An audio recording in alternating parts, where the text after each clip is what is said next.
18वीं लोकसभा के लिए हुए चुनाव में नेशनल डेमोक्रेटिक अलायंस को स्पष्ट बहुमत मिला है। अब सरकार बनाने की कवायद शुरू हो चुकी है। नरेंद्र मोदी प्रधानमंत्री बनने की हैट्रिक लगाने जा रहे हैं। पंडित जवाहरलाल नेहरू के बाद ये मकाम हासिल करने वाले वो दूसरे नेता हैं। एनडीए की बैठक में उन्हें सर्वसम्मति से नेता चुन लिया गया है, लेकिन इस बार स्थिति थोड़ी सी अलग है। लिहाजा सरकार बनाने और चलाने में सहयोगी दलों की भूमिका अहम हो गई है। इनमें भी अहम भूमिका वो भी बीजेपी के दो पार्टनर नीतीश कुमार और चंद्रबाबू नायडू की है।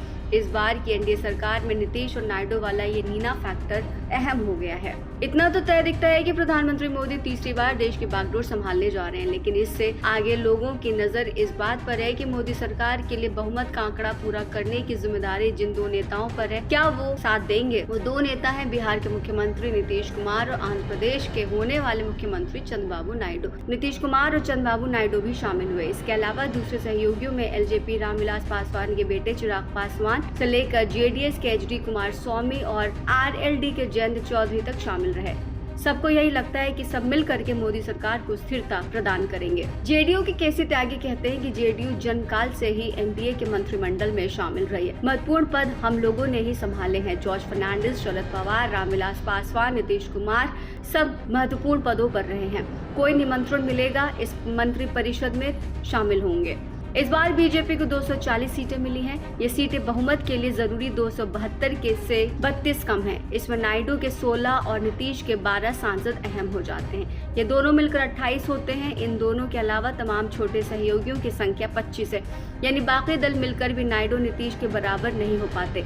इसलिए नीतीश कुमार और चंद्रबाबू नायडू का पलड़ा थोड़ा सा ज्यादा भारी है। कहा जा रहा है कि सरकार की किस्मत वही दोनों तय करेंगे। इसलिए एनडीए की तरफ से नीतीश और नायडू के लिए बहुत अच्छे शब्द आ रहे हैं। खबर आ रही है कि नीतीश कुमार से लेकर नायडू तक ने अपनी मांगों की सूची बीजेपी के सामने पेश कर दी है। जानकारी के मुताबिक नीतीश कुमार और नायडू दोनों ही अपने लिए स्पीकर की पोस्ट चाहते हैं। वहीं नायडू के बारे में कहा जा रहा है कि वो हर 3 सांसदों पर 1 मंत्री पद चाहते हैं। अगर ये फॉर्मूला चला तो नायडू के 5 और नीतीश के 4 मंत्री बनाने पड़ जाएंगे। पिछली सरकार में नीतीश कुमार के मंत्री पद की मांग नहीं मानी गई थी, लेकिन तब से अब तक यमुना में बहुत पानी बह चुका है। फिर भी विपक्षी खैमा नीतीश कुमार के पुराने इतिहास को देखकर उम्मीद लगाए बैठा है कि क्या पता नीतीश कुमार फिर से पलटी मार दे और खेला हो जाए। संयोग से पटना से दिल्ली नीतीश कुमार और तेजस्वी यादव एक ही विमान से पहुंचे थे। प्लेन में उनकी दुआ सलाम हुई और ये लोगों में चर्चा का विषय बन गई।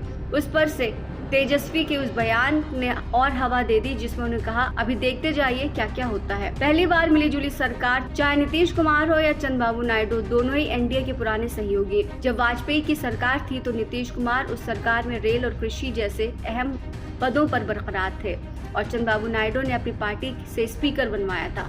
जीएमसी बाल योगी वाजपेयी सरकार के दौरान लोकसभा के स्पीकर थे, जिनकी हेलीकॉप्टर हादसे में दुखद मौत हुई थी। लेकिन वाजपेयी से मोदी के दौर तक आते आते एनडीए का स्वरूप ही बदल गया और सरकार का भी। मोदी सरकार भी भले ही एनडीए की रही है, लेकिन उसे पिछले 10 साल से बीजेपी का अपना पूर्ण बहुमत था। अब की बार पीएम मोदी को एक मिलीजुली सरकार चलानी है। इसमें जिस नीतीश कुमार को चिराग पासवान अपना राजनीतिक दुश्मन समझते थे, उनसे भी मुलाकात की।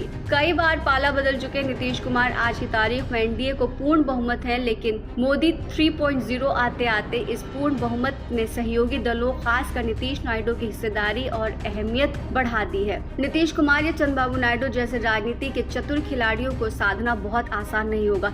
नीतीश कुमार बीते 11 साल से 4 से 5 बार पाला बदल चुके हैं, तो इस बात की क्या गारंटी है कि अब भी वो ऐसा नहीं करेंगे।